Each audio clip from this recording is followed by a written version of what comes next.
Good day mga ka-Fixit! So first PMS ni Snow ngayon ni Kia Sonet.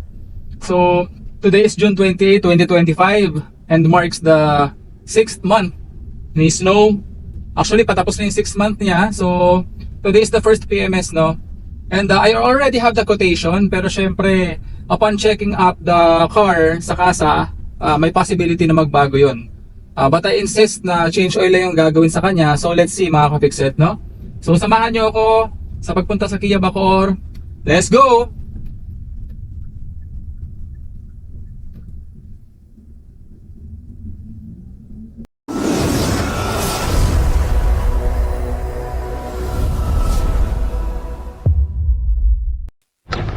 So nandito na tayo ngayon sa Kia Bacoor. Kaya mapapansin nyo nandito si Snow. And nandito tayo sa likurang bahagi, no, ng Kia Bacoor. Kung mapapansin niyo ito may for releasing, no, bago Kia Sonet. This is LX version, kagaya din nung sasakyan natin si Snow LX version. At marami pa dito. Ayan, ang dami dito Kia Sonet, Kia Stonic, Kia Sonet. Ayan. So meron pa mga pini-PMS doon, may nakasalang pa. And I assume sunod na yung unit natin kasi 1:30 na, no? And 1:30 yung schedule natin. Okay, so see you there.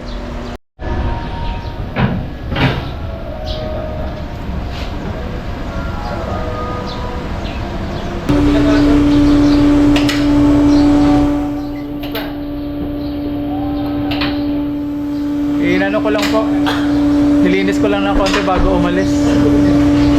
Karawas din naman dito. Ay, kakarawas din ba nila? Oo, sa karawas dito. Grabe, ang dumi pala. 6 months pa lang. Sobrang dumi na ba niyan? Hindi pa naman yun. Hindi pa naman yun. Mabala kasi mileage mo. Kaso syempre sa unang change oil talaga, madumi talaga ang pag-unang change oil. Pag-una. Oo. Ito yung ano niya, sir? Oil filter. Oil filter. Sir, isis. Ayun mismo. Okay. Tatanggalin ka din, sir. Element lang pala siya. Parang sa mga motor din, sir, no?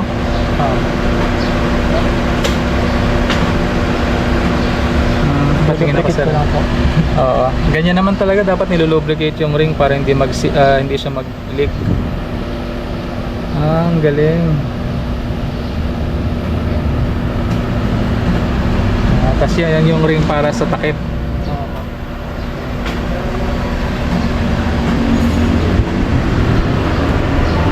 Ang galing ng ano nila, no?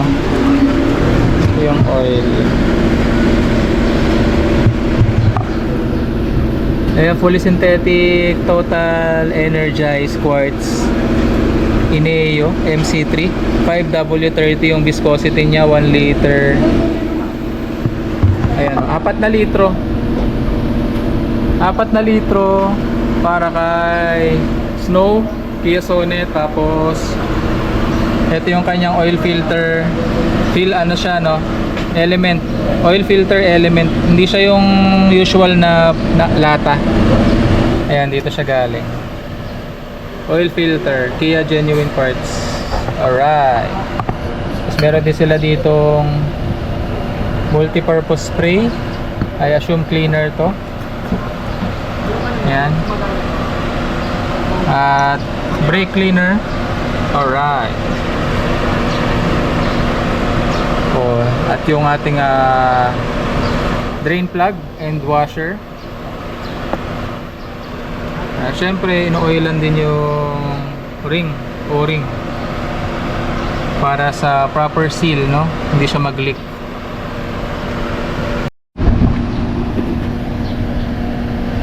Coolant.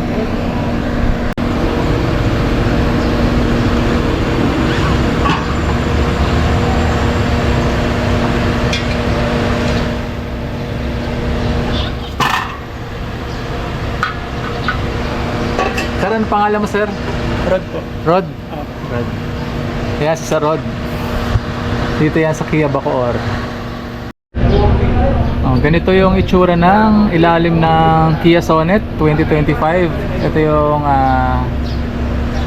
yan, disc brake sa likod, yung kanyang shock absorbers. Yan. Yung kanyang exhaust. Alright.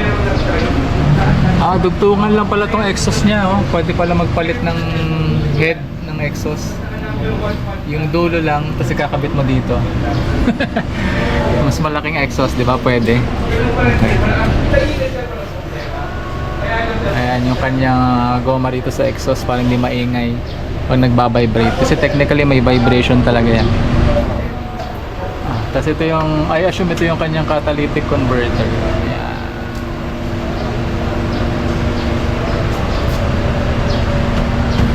Ito yung kanyang gas tank. Ayan, di ba pa nagpapa-refill tayo? Ayan, dyan yung ayan, dyan pumapasok yung gas, pababa dito. And dadaan dito, papunta sa, ayan, dyan yung gas tank. So, dyan din yung pwesto ng fuel pump. Kaya pag sinusasiyan natin, nakakarinig tayo ng humming sound. Dito po galing yan. Ayan yung pantanggal ng mga, ano bro, no? Residue ng oil. Yes po. Pwede panglinis rin po ng brakes. Pwede rin yan. Multipurpose pala yan. Ayan po. Disc brake, mga parts. Okay. Mga kinakalawang po. Oo.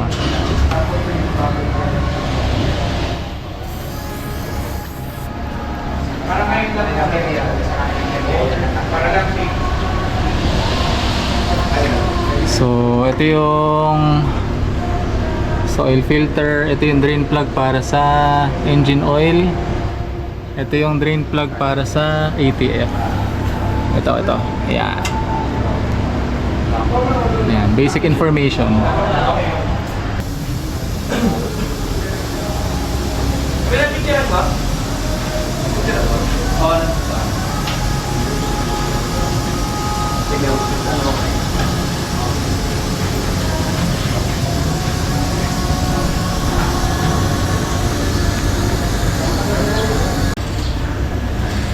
Buti malaki butas niyan, hindi mo na kailangan na imbudo.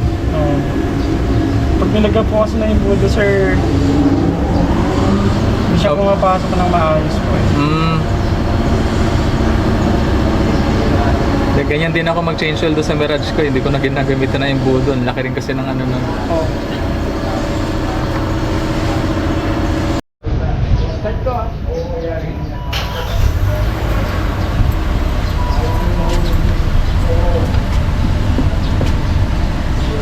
Wow, fresh pa yung sealant, hindi pa matigas.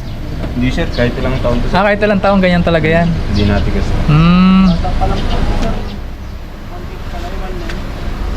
Oo, hindi masyadong gamit to pre. Weekend lang namin to ginagamit eh.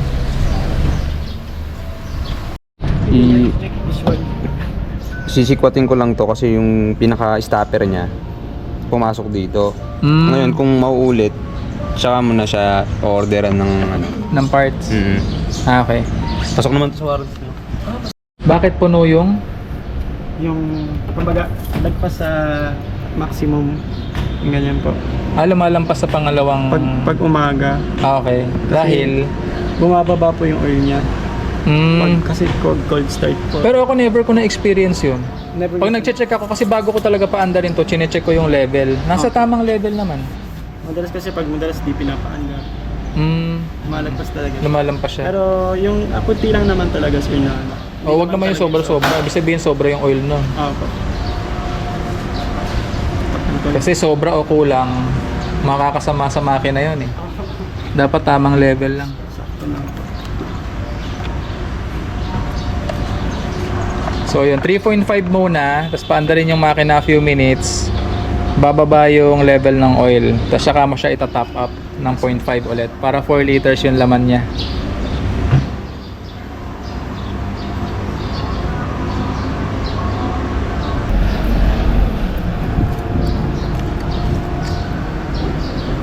Kita nyo naman yung tinakbo ng ating sasakyan. 1899 only. Okay mga kapikset, so tapos na yung PMS ni Snow, yung kanyang first PMS. So lumabas na ako sa kasa, hindi ko na na-video, no? Galing ako dito sa isang gasoline station dito, nagpagas tayo. Okay? So report ko lang sa inyo na yung binayaran natin is less than 6,000, around 5,700 plus. Yung binayaran natin, pa-flash ko na lang yung total dito sa screen para malaman niyo ano yung composition ng mga binayaran ko, no? So yung estimation na 5,900, nabawasan pa po yun. Kasi nga dahil hindi nga masyadong gamit si Snow, ang kanyang odometer is only 1,800 plus. So meron po silang binawas sa mga perform na action kay Snow. Okay? So nakikita ko kasi sa ibang page ng Kia Sonet na yung ibang PMS daw, first PMS umaabot ng 8,000, 9, 10, meron pa nga ako nakitang 11. So masyadong mataas yun para sa akin, no, considering na hindi naman masyadong gamit itong sasakyan. Pero pag gamit na gamit talaga yung sasakyan, kasi 6 months po yun, 6 months or 10,000 kilometers, whichever comes first. So dahil nga sa wala pang 2,000 yung odometer natin, kaya yun, mura lang yung binayaran natin. So depende rin po kasi yan kung gaano ka layo or kung gaano ka laki na yung odometer reading ng iyong sasakyan, ano. So kaya papakita ko sa inyo sa screen at nakita niyo naman doon sa video kung ano yung mga pinerform na action dito sa ating sasakyan. So ayun, quality, no? Quality yung services ng Kia. Okay naman, wala akong may reklamo. And nakagandahan pa doon, nakalapit po ako doon sa mekaniko na gumagawa. So na-observe po natin paano niya ginagawa. And nakita ko talaga na pinapalitan yung mga piyesa na yung mga consumables na dapat palitan sa ating sasakyan. So nakita ko talaga na change oil, nakita ko talaga na pinalitan yung oil at pinalitan din po yung ating oil filter, no? So maayos yung pagkakagawa, wala akong masabi. So ayan, okay dito sa Kia Bacoor, no? Hindi ko lang sure sa Kia Alabang kung okay din ba doon, pero siguro sa susunod na PMS na try natin doon sa Kia Alabang para malaman din natin. Okay mga ka-fixit? So palaging tatandaan na walang sino man ang pinanganak na magaling. Kailangan natin na sapat na panahon at pagsasanay upang maging magaling tayo sa anumang bagay.